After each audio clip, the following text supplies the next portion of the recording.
everybody, Jyotsna here, and my students like to call me Coach Joe.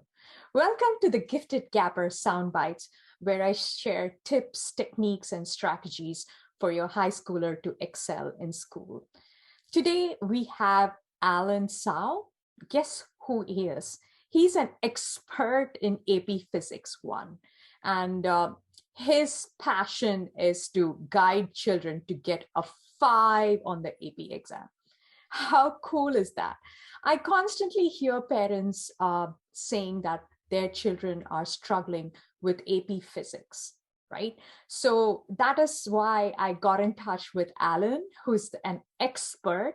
He graduated from UC Berkeley and everything. He's like, his brain is filled with all particles and molecules, physics like expert he is.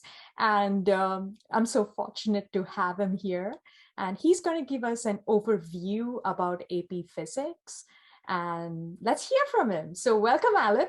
Oh, thank you, Justna, thank you, Coach Joe, for having me on here. So I appreciate it. So one of the things that I love AP Physics 1 because I think it's a challenging class. It's probably the first difficult class that kids will face in high school. I think it's like the first big challenge for them, especially if they're STEM related fields. And if you look at the data, for example, getting a 5 is actually pretty difficult. There's about 7% of students will score a 5 on the AP exam. And only 40% actually pass. That's 3 or higher, but we aim for a 5. And why do they only get a 5? Like, why is it like such a hard test? You only need about 70% of the points to get a 5. It's not a 90% to get an A like it is you're used to. Only 70%. And still only 7% of the kids can manage that, right? Like passing is only like 50% of the points. Anyway, I just got to show you that it's a very, very doable test, but there's a lot missing in the way that kids are being prepared for the exam. And I gotta explain why. So first, usually I would say the biggest problem is the teacher is teaching it fine or teaching the content, but like they do a lot of textbook problems. So what ends up happening is the AP Physics 1, they revamped this in 2015 to like redo this program. And it's a lot of emphasis on a lot of deep conceptual knowledge and problem solving that most textbooks overlook. They just don't do it. So when you go through textbook problems, you go through workbook problems, they just don't align with the exam. So then they come to an exam and they're like, whoa, I don't know how to answer this. I've never been asked something like this before. Because the entire year they weren't preparing for the right thing. They were just studying their book or something like that, which is not necessarily geared specifically for the AP exam. They're also, the second big thing I noticed is while they're taught content, there's a ton of great content out there. You want to learn just a conceptual understanding of physics, a lot of great content. What's missing is the actual deep problem solving. So like what a lot of kids will run into is they'll say, okay, I get this equation. I don't know how to implement this equation. Or maybe I know how to implement this equation, but then I have this other equation. Why do I use this equation in this circumstance and this equation in a different circumstance? And how do I know which one it is? Because they get stuck on this like, oh, I can't, like I have an equation. And so so in the beginning, they learn kinematics. And so in the beginning, it's actually not that hard because you only have a few equations. You use these equations. These are the things that you're supposed to know. You apply kinematics. But then when I add forces, but then like then you have to say, oh, wait, is this a force problem or is this a kinematics problem? And then later when is it a work and energy problem or is it so when you layer in all the topics, the difficult part is for them to identify what it is, the right approach, the right thing, because they kind of just haven't been taught very clear problem solving skills, analytically breaking down problems. And then as we mentioned, the last big thing, like I said, they're not being prepared for AP Physics 1 exam questions in mind. And so I would say the vast majority who do very poorly is they go to the AP exam and that's the first time they've seen an AP exam question before. And they just like are shocked because what they're being asked to do is very, very different than what they had been doing the entire year. So that's kind of like what I would say are the big struggles, the big barriers we have to overcome for students to prepare. But like any test, as long as they prepare properly, they can do well on it. So that's kind of the problem. I don't know where you want to go from here, but yeah, right. So that sounds I mean, I'm still confused as a parent.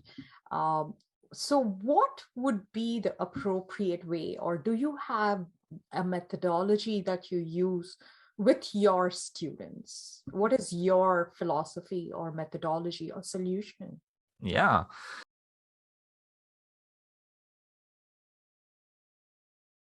So the best way to prepare for the exam, I'd say, is one, they need to set high standards for themselves. That means they got to test with the right questions. They got to practice with the things that they're supposed to be doing and making sure they not just get the answer correctly, but they understand why and the steps and the thought process behind breaking down a problem.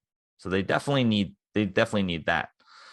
What they're missing on the problem solving is what I would say is they need to see how problem solving is done. So if you look on YouTube out there's lots of video that explain the concept. They'd be like, oh, this is how you draw a free body diagram, or this is how you do X and Y task, but not about like, okay, how do you apply that? How do you practice and put that into execution? So I gotta give you an analogy like this way. Say you're trying to learn the piano, and I tell you, these are the keys, these are the notes, this is how you read the notes. Now go be an expert piano player. And I give you a recital and you have to perform right there. It's not enough. Doesn't matter how much you study the keys, how much you study reading the notes, you need to practice the actual song you're going to play in the recital, right? Like it's not enough to just get the content delivery. You have to execute on the practice. And so that's really, really, really what kids need to focus on, not just reading more books or going through workbooks or things like that. They need to practice and they need to get feedback on like, oh, I'm doing this problem, but I am not sure why I'm doing this. Sometimes when I use this equation, I get this answer. Sometimes I use this equation, I get the wrong answer. I don't know why that is. So you have to see first by imitation, see how an expert breaks down a problem, how they solve a problem. Then you can begin to mimic that. You can copy that. So when you want to learn to play the piano or when you learn to play basketball or be a gymnast, you watch how the experts do it, how the pros do it. Then you start copying some of those things and you get a coach, you get someone to give you feedback, be like, okay, this is how, keep practicing, but this is a slight error you're making in your thought process, right? And then you tweak and then you keep practicing and you iterate like that over and over and over until you finally have a full mastery of that topic. So that's what you need to do. You need to have some system in place where you can see how someone solves problems, copy that method, and then get feedback on it so that you can refine your methodology and your thought process for problem solving. Does that make sense? Yeah, absolutely. Now, I'm just wondering, like, how does a student get a 5 on the exam? Yeah, that's great. So the exam is 2 pieces. There's a multiple choice and the free response. And like we talked about, you need only about 70% of the points to get a 5, right? I target my students. I send them to high standards. I want them to do 80%. I would like them to score 80%. But we talked about that practice, that refinement. As we're nearing the end, we have to do mock tests, practice tests. These are actually very hard to come by the way. Like the SAT, ACT, there's plenty of mock tests out there that are practice tests. But as of last year, AP Physics 1, they dropped 3 units. What that means is all those old books, like this is a year ago, they decided to drop it out. So the last year students were the first students to have 3 units removed from the AP Physics 1 exam. And it actually made the test harder, which I can go into, but even though it shortened the material, the remaining material is now deeper and more difficult overall. So you got to find the right practice tests and you got to quiz yourself. You have to be like, hey, I'm not just going to study this one topic. I need just a random question. Just throw me a question. I need to be able to figure out what it is and then practice and then do that. So if they get the right practice tests and the right practice in and preparation, then they'll be fine. They'll know what to expect on the AP exam. The other thing is the tips and strategies. They need to know how to answer the question. There's actually a very standard way that AP Physics answers, gives questions and the way that they expect an answer to be. And if you want the maximum credit, you need to understand what they are looking for. They are looking for specific things when they're answering like the essay or the free response questions. They're looking to say, you need to write this equation. They're looking, did the student demonstrate this specific knowledge, or did the student invoke this specific principle and write it out somewhere in their work? And now they're pretty generous when they're looking for it, but on the scoring rubric, you have to understand the scores are looking for very specific things. And some students just aren't given those tips. They're not told like, oh, I didn't write that. Well, you didn't write that. Even though you got it right, you still lose a point because you didn't explain the part that you were doing here. And so we want to maximize the points by making sure we understand all of the specific things that are being asked for and what to expect on in answering. Yeah, got it. Yeah, that sounds very reasonable. So the question is like, what value do you add? I mean, yes, you are an expert, but can't the student just go to school and nail AP physics? Why come to Allen? That's a good question. And some, clearly there are some students who do well. Not everyone who gets a 5 came to me, right? There are some students who are doing fine in their program, in their school, and they prepare well. But as I told you, there's a lot who are not doing well. I've taken on students, they got an A in the class, or I didn't take on the students, but I found out they were a friend of a friend. They got an A in the class, they got a 1 on the AP exam. Oh. The teacher was not preparing them at all for the exam. Like he had no idea what to do, right? Like they just not ready. They didn't complete all the necessary material for the exam, and they just had never seen those questions before and ask and know how to answer them. And the 1 is pretty, like, if you just guess, I mean, 1 is the lowest score. And it's not his fault necessarily. It's not like he was lazy or anything like that. It's just he wasn't prepared. He wasn't ready to take the exam. And here's the hard part is the assessment on how ready you are for AP Physics 1 is dependent right now on the teacher. And if it's a great teacher, fantastic. You're very lucky. You're one of the very few lucky people that I know who has a teacher who's really preparing them for the AP exam. But most of the time, the teachers are giving assessments, giving feedback. Maybe they're saying they're doing fine and they know the material, but then they show up on the AP exam day and they're not ready. They have no idea. So there's no way to know just from the teacher, because every teacher has their own, you think it's standardized curriculum, but the way they evaluate, the way they give feedback is not known. So grades sometimes are an indicator. A lot of people come to me because their grades are low, right? And so they know there's some problem. But sometimes even an A is not a great indicator of whether or not they know the material, because like I said, the feedback, it's not, you see, like in college, right? It's the same teacher giving you the test. So after midterm 1, you don't do well, you know what to expect on midterm 2, you know what to expect on the final, right? Here it's like a different person is giving you the exam. And then at the end of the year, a different teacher wrote a test and they're not ready for that test. So that's where I that's the part that I can help, is at least direct you to be like, hey, you need to be looking at these kinds of questions. If you can do these things and you're fine, then you just need to study and practice, make sure you're doing fine. But I tell you, a lot of students, I show them a free response question, they're like, that was the hardest question I've ever seen. I've never done a question like that before.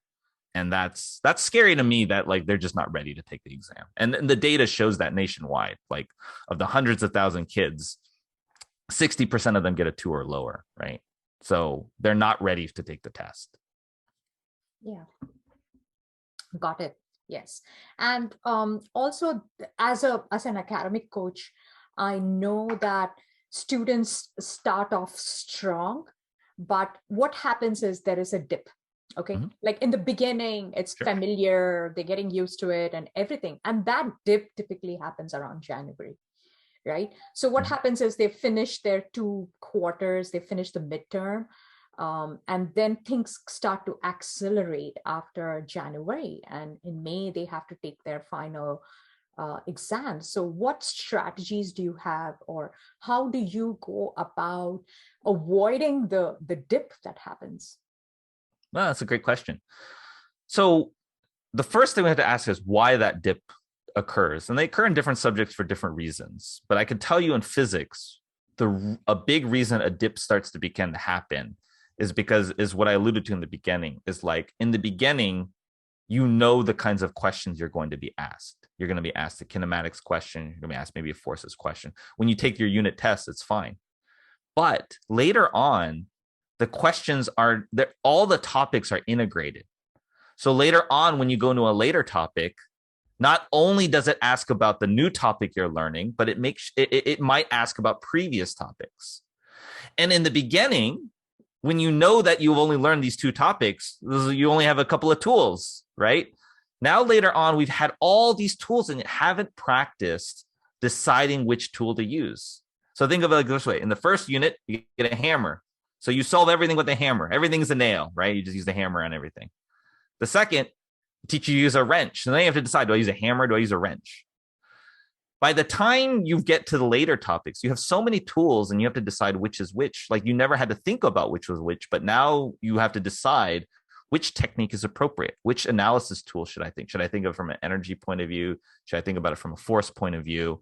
And you have to make that judgment. So we work on the critical thinking about not only, hey, you got it right because you applied this principle, but why did you apply the principle? Why could you invoke conservation of energy? Why could you say, I'm going to draw a free body diagram? Why could you not apply kinematics in this situation? We dig deep into thinking about why it is we are providing the technique. Because if all they do is they like, well, I did this technique, I got it right. Okay, so why are you asking me these questions? Then I say like, no, you have to understand why it is you're doing that. So later on, when I give you a complex scenario, you have to think, should I be doing energy? Should I be doing momentum? Should I be doing yada, yada, yada, right? Whatever the skill set is needed, we have to develop those critical thinking skills. And that's really where I try to focus my attention on, is think about not just getting it right, but why did you get it right? And why did you do it this way? Got it. Okay. So thank you so much. I really appreciate it. But I have one more question. Yeah.